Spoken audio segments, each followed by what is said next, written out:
ক্ষেত্রে বিভিন্ন ভুয়া কোম্পানি তৈরি করে যারা মানুষকে সাথে প্রতারণা করে বিদেশে নেয়, তাদের বিরুদ্ধে কোনো ব্যবস্থা নেওয়া হবে কিনা এবং কোম্পানিগুলো যখন চাহিদাপত্র দেয় সেই চাহিদাপত্র সঠিক যাচাই বাছাইয়ের ক্ষেত্রে নতুন করে সরকার কোনো উদ্যোগ নিচ্ছে কিনা। বাংলাদেশি বিশেষ করে যারা দেশের বাইরে যাচ্ছে তারা অনেকে মিলে কিংবা ওই দেশের মালিক পক্ষের সাথে মিলে একটা নামে মাত্র কোম্পানি খুলে তারপরে এখান থেকে অনেক লোক নিয়ে যায়।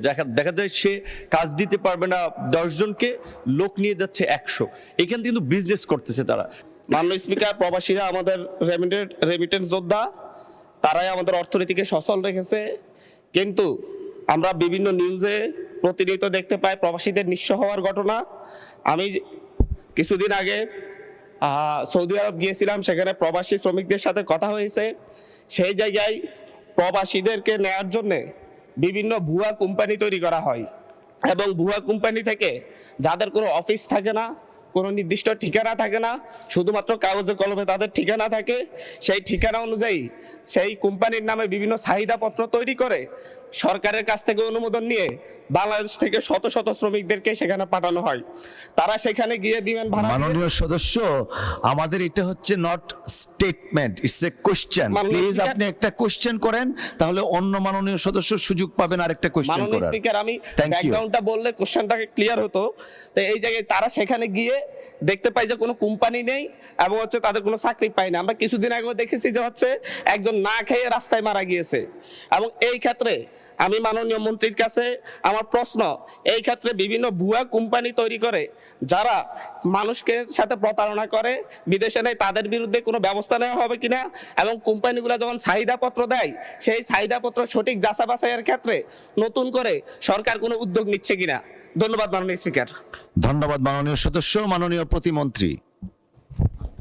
জি, মাননীয় স্পিকার, আপনাকে ধন্যবাদ। মাননীয় সংসদ সদস্যকেও ধন্যবাদ।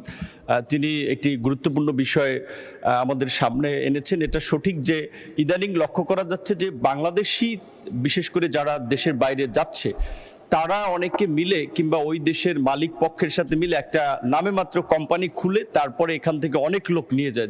দেখা যায় সে কাজ দিতে পারবে না 10 জনকে, লোক নিয়ে যাচ্ছে 100। এখান থেকে কিন্তু বিজনেস করতেছে তারা। সো এখন ওইখানে যখন একটা ডিমান্ড লেটার ওখানকার দূতাবাস কর্তৃক সত্যায়িত এখানে জমা দেয়, তখন কিন্তু আমরা এটা ধরে নেই যে ওখানকার এমবেসি যাচাই বাছাই করেছে। তো আমাদের যেটা একটু গ্যাপ আছে আমি মনে করি, আমাদের ওখানকার যারা দূতাবাস বিশেষ করে ওই দেশগুলোতে আছেন তাদের একটু কঠোর নজরদারি, মনিটরিং এবং যাচাই বাছাই প্রয়োজন। এই বিষয়ে আমরা পররাষ্ট্র মন্ত্রণালয়ে যৌথভাবে কাজ করছি। আমাদের মন্ত্রণালয়ের অধীনে 27টি দেশে 30টি শ্রম কল্যাণ উইং রয়েছে।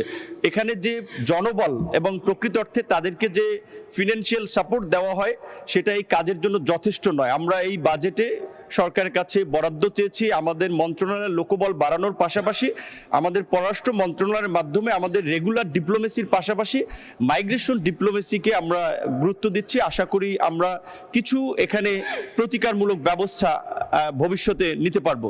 ধন্যবাদ।